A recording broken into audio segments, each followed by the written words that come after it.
queria essa manhã contar uma história para você de uma mulher. É uma história bastante linda e que nos, de alguma forma, nos cativa a viver e entender o que acontece. Eu queria que você abrisse sua Bíblia no livro de 1 Samuel, capítulo 1. Provavelmente você já viu essa mensagem, você já ouviu, mas eu queria nessa manhã, com a graça de Deus, que a gente conversasse, pensasse um pouco sobre essa história, a história dessa mulher. 1 Samuel, capítulo 1.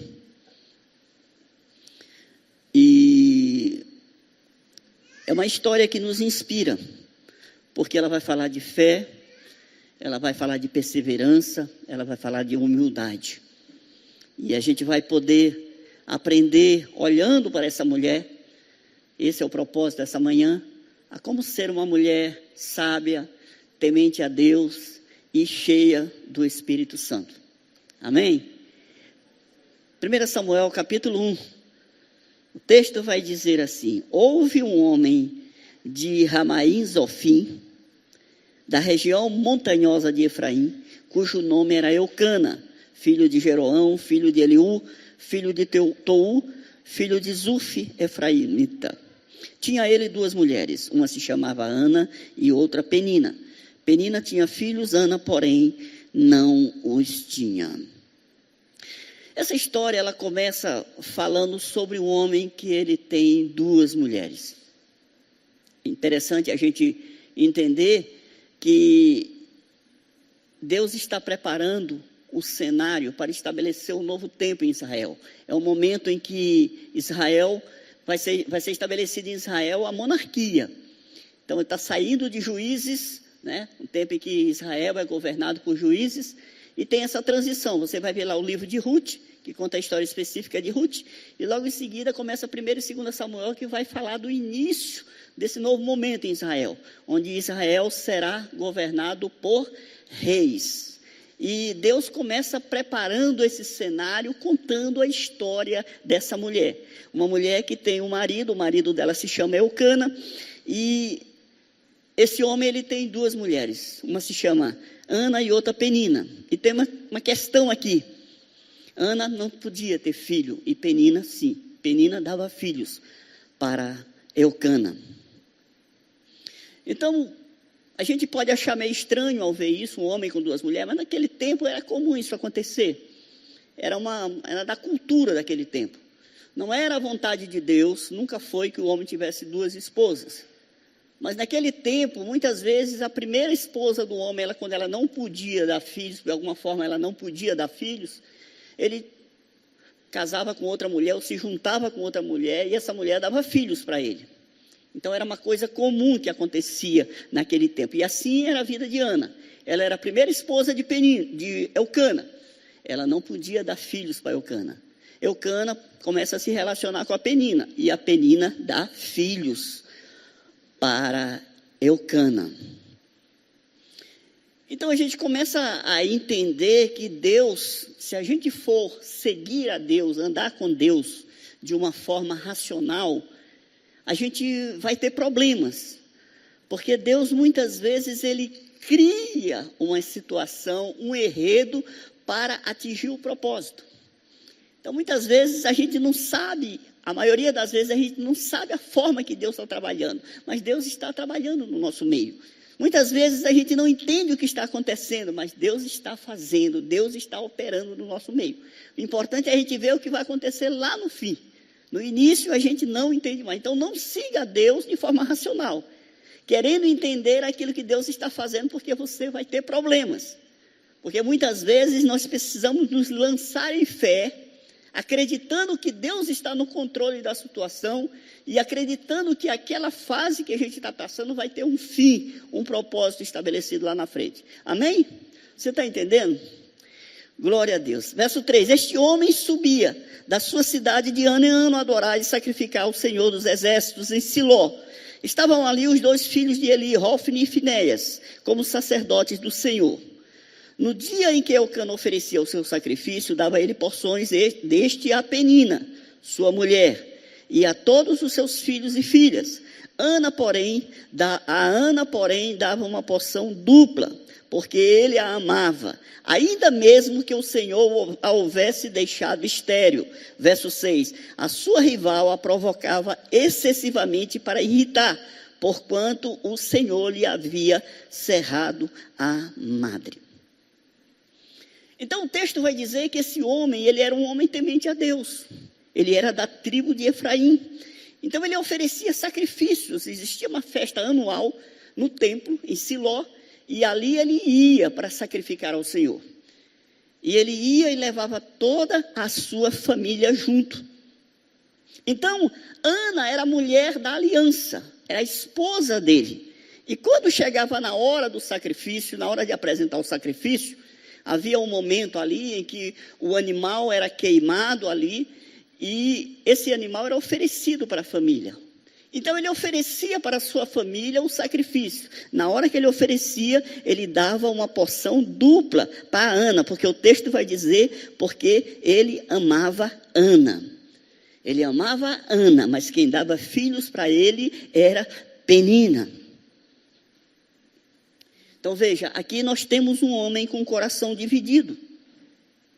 No templo ele dava uma satisfação para as pessoas. No templo ele apresentava os seus filhos. Era como se dissesse, olha, eu sou abençoado porque eu tenho filhos. Mas existia alguém que gerava nele a verdadeira felicidade, que era Ana, a mulher da sua aliança. Então ele tinha o prazer de apresentar lá fora a sua família. Mas, em particular, ele amava Ana. Ana lhe oferecia a verdadeira felicidade. Então, isso aqui nos ensina um princípio precioso. Que muitas vezes, meus irmãos, a falta de contentamento dentro do casamento faz o cônjuge buscar prazer fora do casamento. E isso gera dor e sofrimento. Então esse homem tem uma mulher que dá prazer, porque dá filhos, mas a verdadeira felicidade dele está na mulher da aliança, naquele que ele dá uma porção dobrada. E o texto acaba dizendo no verso 5, que Ana era estéril, porque o próprio Deus o fez assim. Então veja, meu irmão, a situação de Ana era uma situação que só Deus poderia resolver, porque foi Deus que cerrou a madre de Ana. Foi Deus que não permitia que ela tivesse filhos. E a gente vê isso de uma forma recorrente na Bíblia, por exemplo, a Sarai, esposa de Abrão, ela era estéril. A Rebeca, esposa do Isaac, a Raquel, esposa do Jacó, todas essas mulheres eram estéreis. Mas Deus operou milagre na vida dessas mulheres. Amém? Então, talvez nos nossos dias, uma esterilidade para nós pode parecer uma obra do diabo, tentando tirar a vontade de Deus da nossa vida, ou o propósito de Deus na nossa vida. Mas entenda que o diabo não é responsável pela esterilidade de Ana. Foi o próprio Deus que cerrou a sua madre. Então, minha querida irmã, mãe, entenda algo. Se Deus está no controle da sua vida, se você tem sua vida no altar de Deus, se você é uma mulher temente a Deus, se você tem uma aliança com o Senhor, a solução para a tua vida está em Deus. O diabo, ele não tem poder para fazer muita coisa na sua vida. Então, há coisas em nós, irmãos, que é com Deus, não é com o diabo. Tem pessoas que espiritualizam tudo, e tudo na vida é culpa do diabo. Mas aqui a Bíblia está dizendo que Deus cerrou a madre de uma mulher para que ela não tivesse filho. E o mais interessante é que o propósito de Deus para aquela mulher era que ela tivesse um filho. Poxa, não seria mais fácil Deus pegar um casamento, um casal que casou, o marido ama a esposa ama o marido, tão tranquilo, tem a primeira relação, Deus dá um filho, e esse filho vai cumprir um propósito. Muitas vezes acontece dessa forma, mas aqui está acontecendo tudo de forma diferente. Então Deus cerra a madre de uma mulher em que ele iria gerar um filho ali. A partir do verso 7, diz assim: assim eu fazia de ano em ano, e todas as vezes que Ana subia à casa do Senhor, a outra a irritava, pelo que chorava e não comia. Então Eucana, seu marido, lhe disse: Ana, por que choras? E por que não comes? E por que estás de coração triste? Não te sou eu melhor do que 10 filhos? Então veja, meu irmão, todo ano essa mulher ia sacrificar ao Senhor. E ela ia com a Ana, com a Penina, com os filhos e Eucana. E chegava lá no templo, ela queria festa. Só que não participava da festa era Ana. Todos os anos era assim. Então ela aceitava aquela situação na vida dela, ela aceitava a sua inimiga ali, que o texto vai dizer que ela zombava dela, porque ela não podia dar filhos para Eucana. É como se, fazendo uma aplicação, é como se a gente viesse para a igreja adorar a Deus, e houvesse uma situação no nosso meio que nos roubava a adoração a Deus. Existe uma situação na nossa vida, uma situação mal resolvida, em que nos impede de adorar a Deus. Veja, você vai uma vez por ano oferecer sacrifício, e esse momento é um momento de sofrimento para você, porque ali você é humilhada, o lugar que era o lugar para você prestar a sua adoração, é o lugar onde você vai receber a humilhação, você vai receber a zombaria, e o texto vai dizer que ela não comia, ela ficava triste, no momento que ela tinha para adorar a Deus. Então é como se a gente viesse para a igreja, é como se a gente viesse para a casa de Deus e existisse coisas mal resolvidas nas nossas vidas que roubasse a nossa adoração. O problema de Ana aqui era um filho, ela não podia dar um filho para o seu marido. Mas qual é o seu problema? O que é que te tira o sono? O que é que te traz incômodo ao você vir na casa de Deus? Era ali que ela se sentia desprezada, humilhada, porque havia uma incapacidade nela, a incapacidade de gerar. Ali ela tinha um confronto com a sua realidade. Então a gente pode vir nesse lugar, dia após dia, ser confrontado pela palavra, ser confrontado na adoração, no louvor, e a gente pode voltar com o nosso coração da forma que a gente entrou aqui. E assim foi, anos e anos. Ana ia para o templo, e ali não era um lugar de adoração, ali era um lugar de humilhação, ali era um lugar onde ela via as coisas acontecerem ao seu redor, mas não acontecia com ela. Quantos de nós não estamos assim, irmãos? E o seu marido tenta consolar. Ô Ana, eu não sou melhor para ti do que 10 filhos? Eu não supro as suas necessidades? Eu não sou bom para ti, eu não te dou uma boa vida, te falta alguma coisa? E Ana ficava calada. Veja só, meu irmão, minha irmã, há demandas, há um vazio dentro de você, que somente Deus pode preencher. Marido não preenche, filhos não preenche, consumismo não preenche, vícios não preenche. Somente Deus pode preencher o vazio que muitas vezes há dentro de nós. E assim era a vida dessa mulher. Mas a partir do versículo 9, acompanhe aí na sua Bíblia, que há um dia, há um momento em que ela vai para a casa do Senhor, em onde ela vai entregar o sacrifício, ela vai acompanhado da sua família, como coadjuvante ali, ela se sente de fora da adoração, porque o seu coração está ferido de rejeição, porque ela está sendo zombada, ela se acha incapaz. Versículo 9, após terem comido e bebido em Siló, estando Eli, o sacerdote, assentado numa cadeira junto a um pilar do templo do Senhor, levantou-se Ana e com amargura de alma orou ao Senhor e chorou abundantemente. Verso 11, e fez um voto dizendo, Senhor dos exércitos, se benignamente atentares para a aflição da tua serva e de mim lembrares e da tua serva se não esqueceres e lhes deres um filho varão, ao Senhor o darei por todos os dias da sua vida, e sobre a sua cabeça não passará navalha.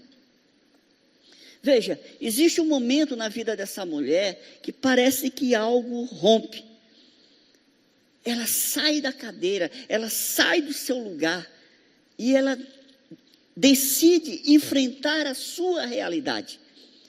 O texto diz que ela se levanta e vai para diante de Deus, ela se coloca em um lugar ali e com amargura de alma, ela chorou abundantemente. Não é uma oração comum, não é aquela oraçãozinha que a gente faz muitas vezes antes de almoçar, quando acorda, Senhor abençoa meu dia, em nome de Jesus, amém. Não, ela orou diferente, ela fez uma oração diferente. Ela decide exercer a sua fé e dar um basta no seu sofrimento. Ela decide romper o silêncio e ir diretamente à fonte. Ela não falou somente para as pessoas da sua situação, ela não reclamou com o seu marido, não. Ela vai diretamente na fonte. Quem cerrou a madre dela foi Deus. Quem tem que resolver o problema dela é Deus. E ela vai diante de Deus e ela faz uma oração. E ela faz um voto a Deus.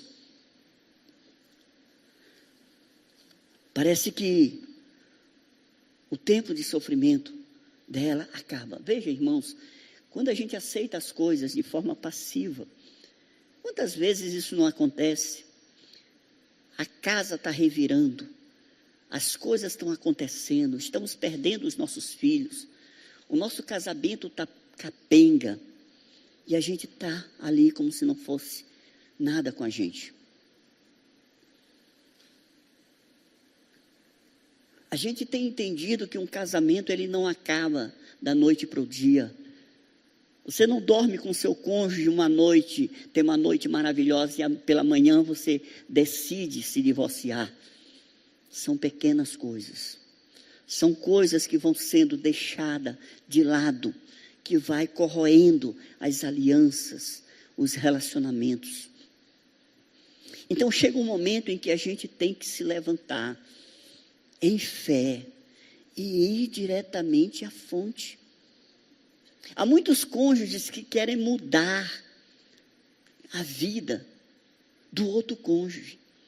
E você não consegue fazer isso. Então você cobra mudanças, você cobra transformação, você cria problemas, você cria conflito dentro de casa. E você não vai na fonte. Porque só quem pode operar uma transformação verdadeira é o Senhor. Alguém pode fazer uma coisa coagido, mas isso não é uma mudança, isso não é uma transformação. É uma mudança temporária, porque a verdadeira mudança vem quando a pessoa realmente se rende a Deus. Então Deus a fez estéril e somente Ele pode reverter a esterilidade dela. É verdade que hoje existem diversos meios, a tecnologia avançou, mas naquele tempo Ana só tinha a quem recorrer, a Deus, somente a Deus.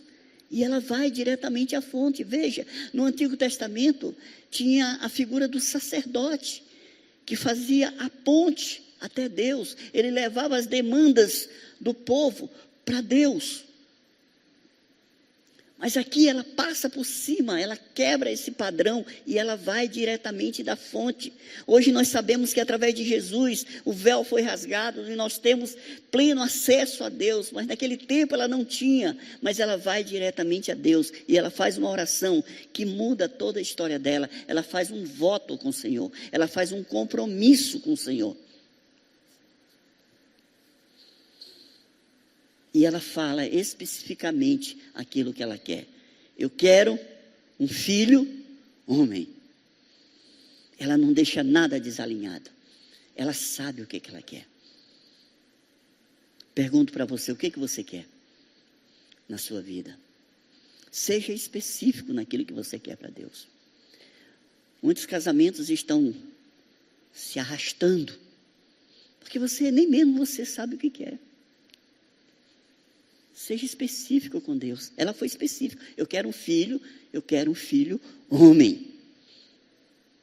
E não há egoísmo no pedido dela, porque ela pede algo ao Senhor e ela está disposta a devolver ao Senhor. Ela diz, olha, se o Senhor me der esse filho, eu entrego ele de volta para o Senhor. Veja, Deus não vai nos dar nada que a gente não esteja disposto a devolver a Ele. Não vai. Então ela usa a sinceridade, ela usa a fé, ela quebra um paradigma e ela vai na fonte buscar aquilo que ela quer. O que isso traz para nós hoje? Seja específico naquilo que você quer na sua vida, na sua oração com Deus. Porque a Bíblia diz que um homem de ânimo dobre, uma mulher de ânimo dobre, ela não sabe o que quer. Nem mesmo Deus entende ela. Então há pessoas que não sabem o que querem na vida, não sabe, não tem propósito, não tem direção, não tem alvo. Deixa a vida me levar, a vida leva eu. Vive um dia após um dia sem nada. Então, você não tem uma direção na vida, a sua oração não é uma oração clara para Deus daquilo que você quer. Então, essa mulher está diante de Deus, ela está, se derramando diante de Deus, colocando a sua dor, o seu sofrimento diante de Deus, diante daquele que pode resolver a sua situação. E ela perde a noção do tempo ali, verso 12. Demorando-se ela no orar perante o Senhor, passou Eli, o sacerdote, a observar-lhe o movimento dos lábios. Portanto, Ana só no coração falava, seus lábios se moviam, porém não lhe ouvia voz nenhuma. Por isso ali o sacerdote a teve por embriagada e lhe disse, até quando estarás tu embriagada? Aparta de ti esse vinho. Ela está num momento de dor, de sofrimento, e quem deveria entender que era o sacerdote, não entende. Tem ela como uma embriagada. Mas você começa a perceber a partir daqui que Deus está preparando Ana para algo grande. Ela está ali se colocando no lugar de receber aquilo que Deus tem para ela. E ela está vivendo provações por todos os lados. Penina, a segunda esposa do seu marido, é uma provação na vida de Ana. O próprio marido dela é uma provação na vida dela. O sacerdote é uma provação na vida dela. Ana é incompreendida por todos. Imagine que você está aqui orando e o pastor Afonso vai dizer assim, mulher, tu está embriagada, vai para casa. Tu está bebendo muito vinho. Você ia sair por aquela porta e provavelmente você não voltaria mais aqui.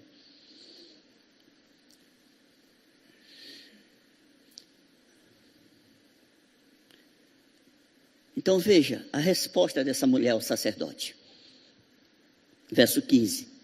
Porém, Ana respondeu, não, Senhor meu, eu sou mulher atribulada de espírito, não bebi nem vinho, nem bebida forte, porém venho derramando a minha alma perante o Senhor. Não tenha, pois, a tua serva por filha de Belial, porque pelo excesso da minha ansiedade e da minha aflição é que tenho falado até agora. Verso 17, então lhe respondeu Eli, vai-te em paz, e o Deus de Israel te conceda a petição que fizeste. Verso 18, e disse ela, acha a tua serva mercê diante de ti. Assim a mulher se foi seu caminho, comeu e o seu semblante já não era triste. Você percebe que ela é levada ao limite da sua fé, ao limite da sua paciência. Aqui a impressão que a gente tem é que ela está sendo testada por Deus. E a resposta de Ana ao sacerdote exala humildade e mansidão. O fruto do Espírito, não, Senhor meu. E essa é a chave. Essa é a chave. O sacerdote fala, vai em paz. O sacerdote fala, vai em paz. E o Deus de Israel te conceda a petição que fizeste. Sabe, se você for ler esse texto, essa história do capítulo 1, e você for ver a postura dessa mulher, ela é uma mulher cheia do Espírito Santo de Deus. A postura dela diante da provação, da dificuldade, faz com que ela seja vista como uma mulher cheia do Espírito Santo de Deus. Ela não terceiriza a culpa. Não é a Penina, não é o Elcana que são responsáveis pelo sofrimento dela. Não é o sacerdote, não. Ela é mansa com todos eles. Você vê a postura dela, é uma postura de mansidão. Ela não contende com o seu marido, embora o seu marido esteja fora do propósito. Mas você não vê discussão. Você não vê barulho. Você não vê desacato à autoridade do marido. Você não vê isso. Quando ela é confundida com uma filha de Belial, digamos assim, ela não chama o sacerdote de um velho que não tem discernimento espiritual. Não, ela é mansa. Ela é uma mulher de Deus, uma mulher cheia do Espírito Santo. Veja, meu irmão, minha irmã, a forma como você trata o seu marido, a forma como você honra o seu marido, a forma como você se dirige a ele, que você se dirige às pessoas, diz muito sobre você.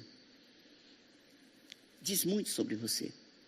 Por quê? Porque às vezes, irmãos, a gente acha, por exemplo, uma mulher pode ter um marido que ele esteja fora do rumo, digamos assim. Ela pode conversar com ele, ela pode aconselhar de uma forma mansa, ela pode orar por ele, ela pode fazer tudo isso, mas ela não pode transformar a vida daquele homem. Ela não pode. Então ela precisa confiar em Deus. Ela precisa fazer como Ana fez, se derramar diante de Deus. Senhor, eu pedi um homem de Deus, tu me deste um cavalo batizado. Né? Senhor, o que é isso? Eu não reconheço isso. No namoro era uma coisa, no casamento é outra. Começou tão bem e está terminando dessa forma. Mas a grande questão, irmãos, que às vezes, quando a gente fala de casamento, a gente fala de marido cabeça, a esposa submissa ao marido, dá a impressão de que a função de auxiliador é inferior. Mas não é, porque, sabe por quê?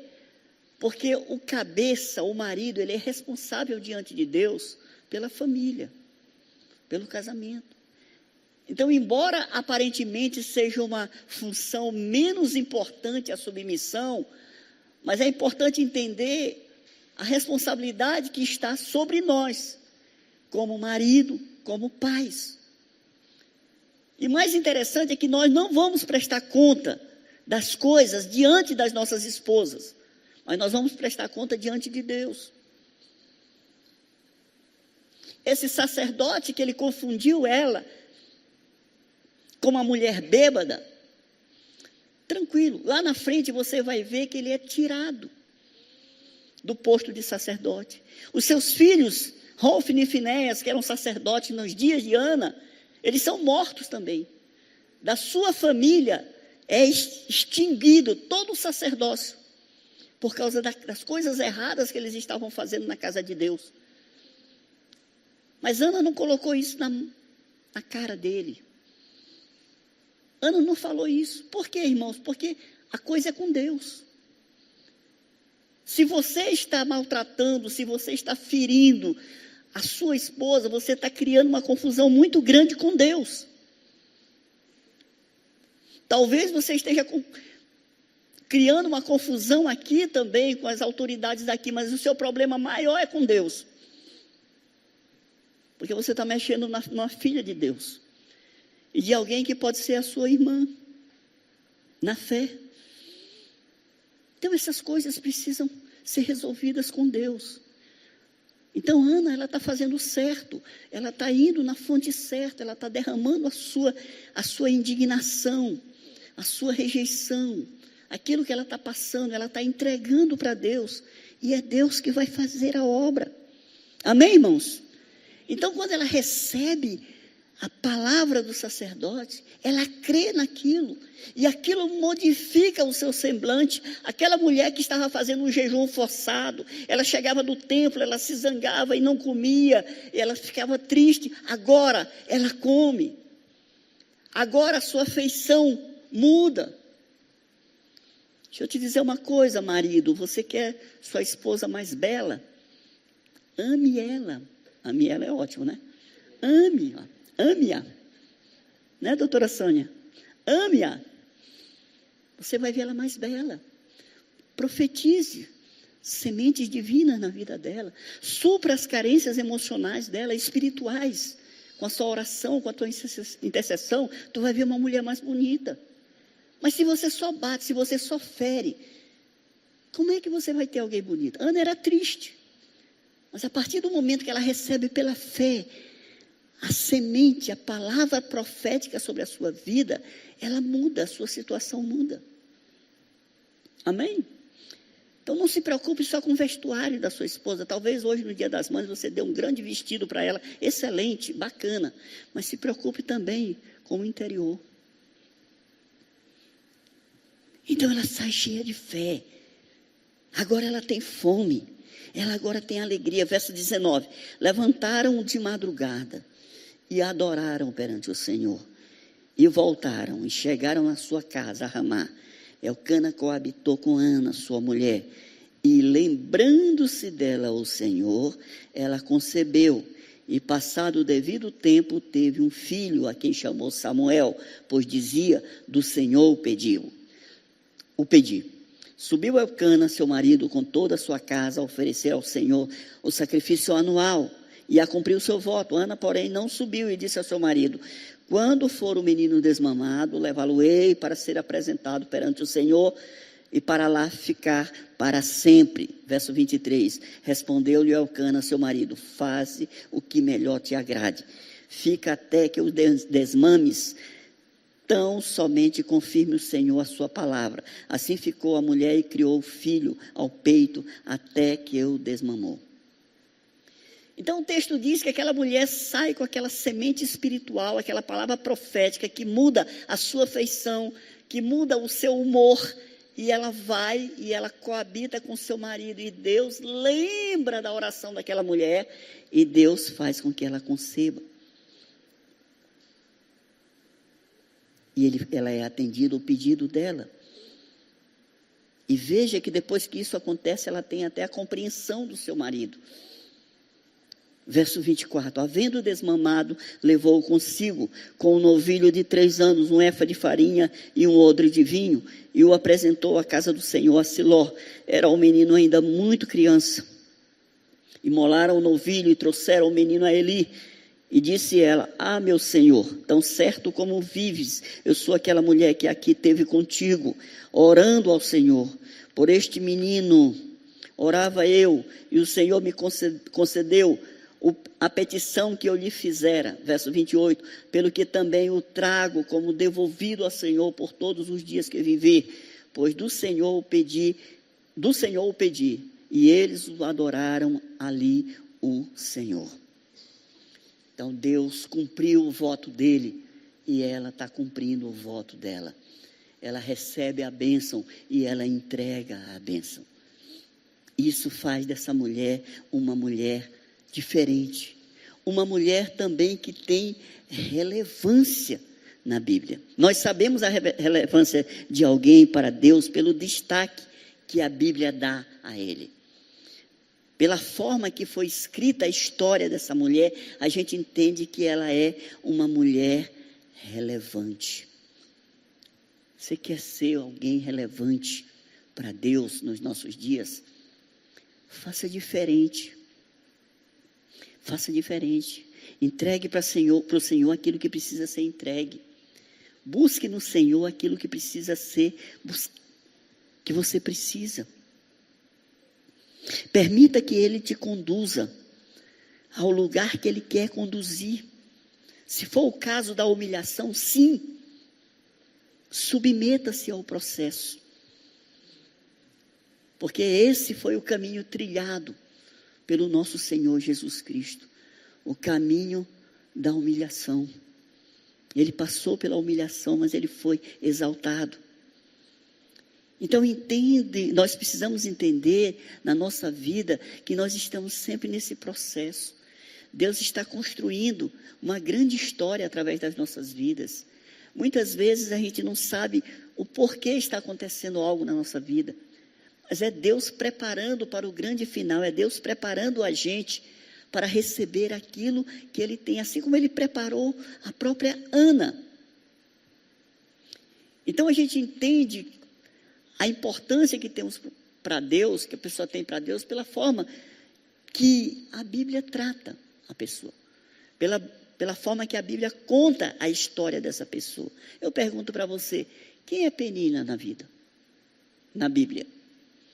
Ela aparece, perturba a Ana e some. Quem são os filhos de Penina? É o seu dever de casa. Pesquise. Quais foram os filhos de Penina com Elcana? Ilustres desconhecidos. Ninguém não sabe. Quem é Ana? É uma mulher de fé, que teve a sua oração respondida por Deus. E a sua história produz milagres até hoje. Até hoje. E eu queria contar para você um milagre. Assim, que recentemente a gente viveu, eu e minha esposa. Eu tenho uma amiga de trabalho e ela tinha problema em ter filhos.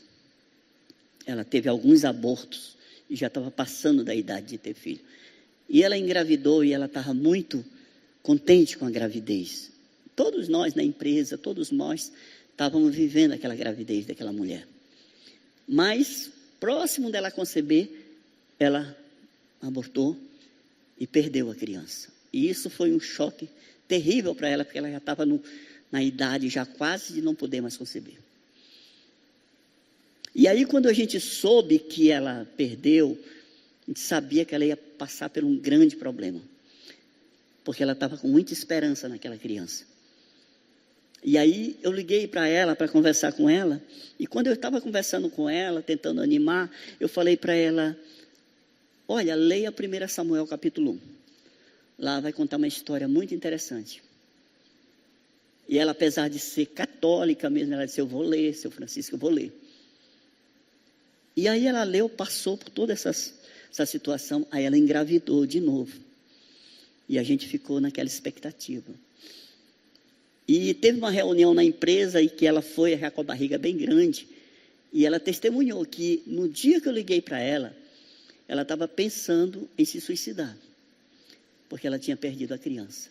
Mas quando ela leu 1 Samuel capítulo 1, isso encheu ela de fé. Ela não teve um Samuel. O nome do filho dela, da filha, é Alice. Mas ela está contando essa história. Por onde ela vai. Por quê? Porque a vida de Ana, ela inspira. A vida de Penina, não. E Ana gerou um dos maiores homens do Antigo Testamento. Ele foi sacerdote ele foi profeta, ele foi juiz. E em dias em que Deus não falava em Israel, ele usou aquela criança, Samuelzinho, para começar a construir o propósito dele. Samuel era uma criancinha. Lá no templo, Deus chegou e falou: Samuel, Samuel.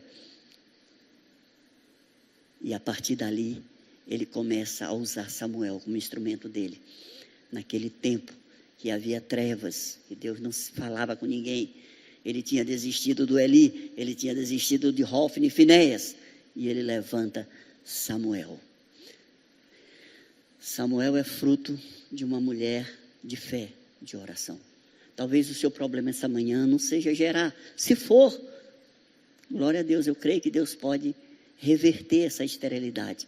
Talvez o seu problema não seja isso, mas independente do que seja, eu queria dizer para você que a fonte certa é o Senhor. Você precisa ir diretamente a Ele.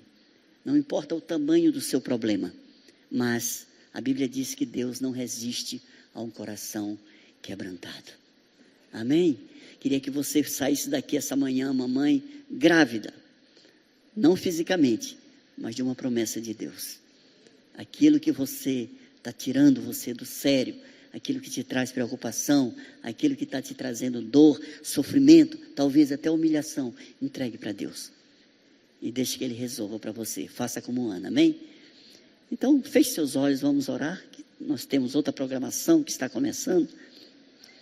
Pai, muito obrigado pela Tua palavra, obrigado pela Tua fidelidade, obrigado por essa história que nos inspira tanto.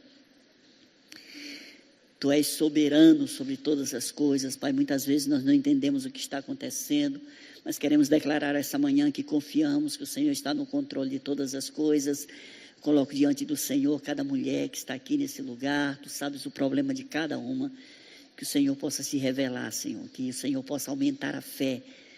E que cada uma delas possa ir para casa na paz, crendo que o Deus de Israel vai fazer, porque Ele é fiel. Senhor, abençoa, enxuga as lágrimas daquelas que choram essa manhã, aquieta o coração daquelas que estão aflitas, e Deus, em nome de Jesus, toma essa situação nas Tuas mãos e age para o louvor da Tua glória, em nome de Jesus. Amém.